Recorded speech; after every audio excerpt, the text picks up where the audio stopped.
नमस्कार दोस्तों, मैं हूँ निशो और मेरे चैनल में आप सबका बहुत बहुत स्वागत है। तो दोस्तों, कैसे हैं आप सब? आई होप आप सब लोग अच्छे होंगे, स्वस्थ होंगे और मस्त होंगे।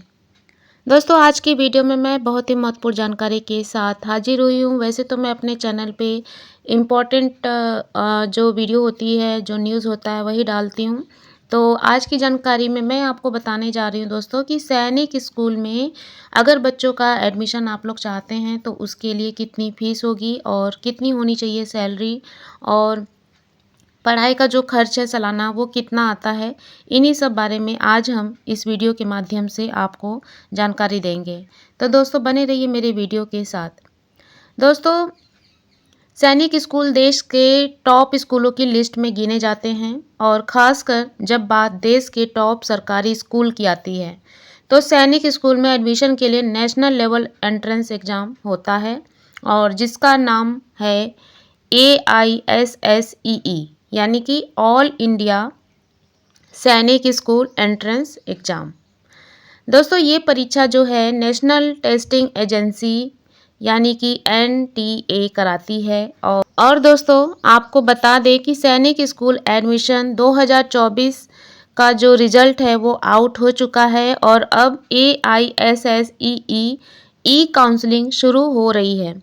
इससे पहले हम आपको बता रहे हैं कि अगर आपका बच्चा यहाँ दाखिला पा लेता है तो आपको हर साल कितने पैसे देने होंगे, और जान लीजिए इस बारे में जो जानकारी मैं आपको देने जा रही हूँ।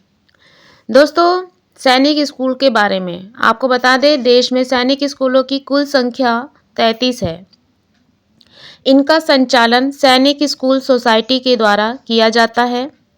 सैनिक स्कूल सोसाइटी भारत सरकार रक्षा मंत्रालय के अधीन काम करती है। सैनिक स्कूलों की फ़ीस का निर्धारण जो है इसी सोसाइटी के द्वारा किया जाता है, और इसकी वेबसाइट ऑफिशियल जो है उस पर आप जाएंगे तो आपको वहाँ पे सारी जानकारी मिल जाएगी। दोस्तों, सोसाइटी के नियम के अनुसार आप फ़ीस जो है वो 2 भागों में भर सकते हैं, मतलब जितना भी फ़ीस है इसका उसको 2 भागों में आप भर सकते हैं, और एडमिशन के समय करीब 1 लाख रुपए देने होते हैं। उसके 6 महीने के अंदर बाकी की रकम भरी जा सकती है। और दोस्तों, अगर फ़ीस की बात करते हैं तो टोटल जो अमाउंट है जनरल के लिए वह 1,42,599 है, और SC ST के लिए 1,41,099। दोस्तों, सोसाइटी के नियम के अनुसार आप ये फ़ीस जो है वो 2 भागों में भर सकते हैं। एडमिशन के समय करीब 1 लाख रुपए देने होंगे, और उसके 6 महीने के अंदर बाकी की रकम भरी जा सकती है। और आपको जो मैंने जो मैंने फ़ीस आपको बताया है वो इतना लगभग लग जाता है। यहाँ जो दोस्तों मैंने आपको फ़ीस बताई वो पिछले शैक्षणिक सत्र की है, और इस साल के लिए सैनिक स्कूल नया फ़ीस स्ट्रक्चर जारी करेंगे। हालांकि इसमें बहुत ज़्यादा अंतर नहीं होता है, क्योंकि नियम के अनुसार हर साल सैनिक स्कूल ट्यूशन फ़ीस में 10% जो है वो बढ़ोतरी की जाती है। और जो मैंने रकम आपको सैनिक स्कूल की बताई है उसमें मतलब इतना ही है, और बाकी कुछ थोड़ा बहुत अंतर मिल सकता है, उससे ज़्यादा अंतर नहीं होता है।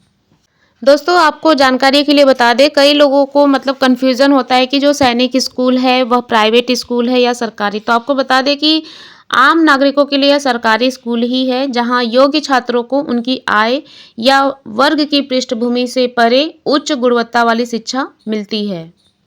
और दोस्तों, सैनिक स्कूल परीक्षा पास करने के लिए कितने अंक चाहिए, और इसके बारे में भी आपको बता दें कि सैनिक स्कूल परीक्षा उत्तीर्ण करने के लिए सामान्य श्रेणी के छात्रों को प्रत्येक विषय में कम से कम 25% और कुल मिलाकर 40% अंक प्राप्त करने की आवश्यकता होती है। दोस्तों, ये तो था सैनिक स्कूल के फीस स्ट्रक्चर के बारे में। कितने अलग होते हैं सैनिक और मिलिट्री स्कूल, और आपको बता दें दोस्तों कि क्या है इनके बीच का डिफरेंस।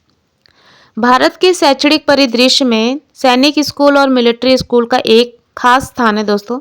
दोनों का उद्देश्य छात्रों को भारतीय सशस्त्र बलों में सेवा के लिए तैयार करना है, लेकिन ये दोनों स्कूल अपने संचालन और प्रवेश प्रक्रिया में अलग अलग होते हैं। सैनिक स्कूलों की शुरुआत दोस्तों 1961 में हुई थी, और ये रक्षा मंत्रालय और राज्य सरकारों के संयुक्त प्रबंधन में चलते हैं। और वहीं मिलिट्री स्कूल जो है, जो अब राष्ट्रीय सैन्य स्कूल के नाम से जाना जाता है, रक्षा मंत्रालय द्वारा पूरी तरह से संचालित होते हैं और इनकी स्थापना 1925 में ब्रिटिश शासन के दौरान हुई थी। इसके अलावा दोस्तों, जैसा कि एडमिशन का प्रोसेस तो मैंने आपको ऑलरेडी सैनिक स्कूल का बता दिया था, लेकिन थोड़ा सा और आपको जानकारी दे देते हैं कि सैनिक स्कूलों में कक्षा 6 और 9 में प्रवेश के लिए अखिल भारतीय सैनिक स्कूल प्रवेश परीक्षा आयोजित की जाती है और इसी तरह से मिलिट्री स्कूलों में भी कक्षा 6 और 9 के लिए प्रवेश परीक्षा आयोजित होती है। दोनों स्कूलों में कक्षा 11 में प्रवेश मैट्रिकुलेशन अंकों के आधार पर होता है। हाल ही में सैनिक स्कूलों में एक बड़ा बदलाव हुआ है जिसमें लड़कियों को भी शामिल किया गया है।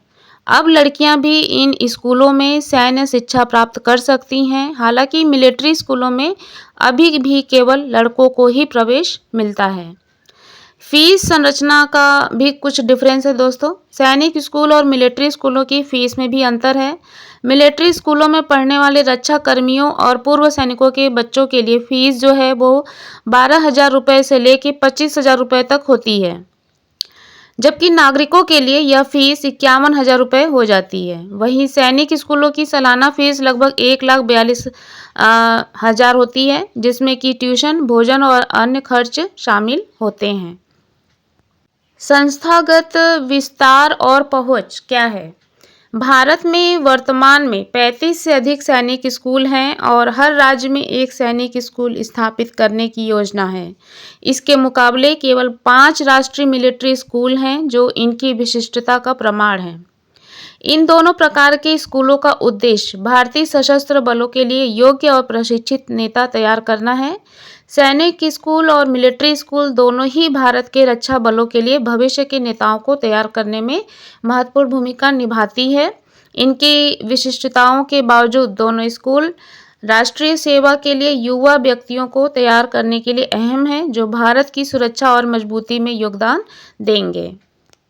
तो दोस्तों, यह थी जानकारी सैनिक स्कूल और मिलिट्री स्कूल से जुड़ी हुई, और आई होप आज की जानकारी मेरी आप लोगों को पसंद आई होगी। तो दोस्तों, अगर पसंद आई है तो इसे ज़्यादा से ज़्यादा शेयर कीजिए, लाइक कीजिए और सब्सक्राइब करना बिल्कुल मत भूलिए दोस्तों। और इसी तरह के मैं मोटिवेशनल और ज्ञान वर्धक वीडियो जो है वो मैं लेकर आती रहूं। इसके लिए आप लोग मेरा सपोर्ट करते रहिए दोस्तों।